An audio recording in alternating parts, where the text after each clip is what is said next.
Mon frère, fais attention. Parce que Satan attaque tout le monde. Satan attaque tous les hommes de Dieu, tous les frères, toutes les sœurs. Comment il attaque? Parce qu'il y a beaucoup à dire dessus. Mais il fait tout. Les attaques qu'il te donne, qu'il t'envoie, généralement, ont pour vocation première de te détourner de la volonté de Dieu. Il ne veut pas que tu accomplisses le plan de Dieu pour ta vie. Dans certains cas, il va t'envoyer des mauvaises relations. Les mauvaises relations, les mauvaises compagnies, les mauvaises connexions, les mauvais frères, les fausses sœurs. Ça existe partout, dans le monde, dans l'église, il y a des faux frères, il y a des fausses sœurs. Tu les côtoies, tu deviens comme eux. Tu les côtoies, tu commences à faire comme eux.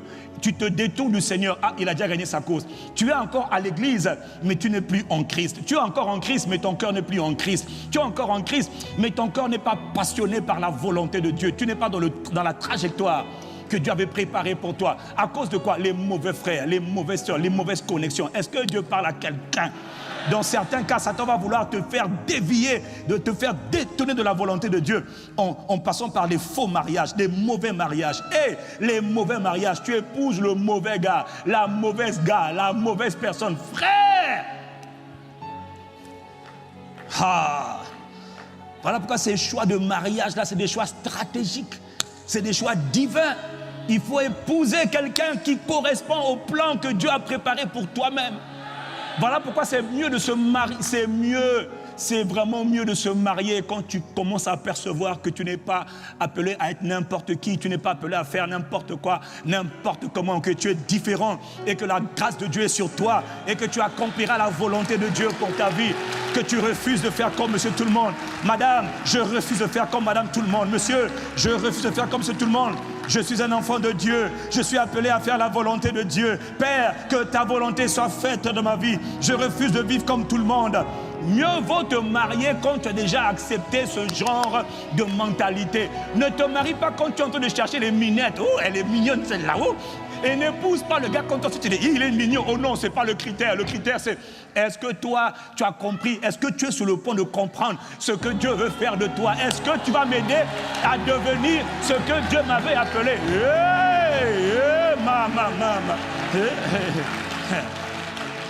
Pasteur, je brûle. Pasteur, j'en peux plus. Pasteur, je brûle. J'ai 36 ans. J'ai 46 ans. Je brûle. Maman, brûle seulement, mais brûle seul en faisant toi la volonté de Dieu. Parce que Paul a accompli Paul était célibataire. Hein? Paul n'avait pas d'enfant. D'ailleurs, Jésus n'avait pas eu d'enfant, mais il a accompli la volonté du Père. Il a accompli le but pour lequel Dieu l'avait envoyé sur la terre. Il a dit, Tétélestai, tout est accompli, je peux m'en aller. J'ai accompli la volonté du Père pour moi. Paul a dit, le moment de mon départ approche. J'ai combattu le bon combat.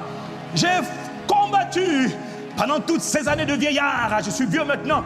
J'ai combattu le bon combat. Ouf, j'ai achevé la course. J'ai gardé la foi. Oh, ma foi est ferme. J'aime toujours Jésus. Rien n'a pu me séparer de Jésus. Oh, j'aime encore Jésus.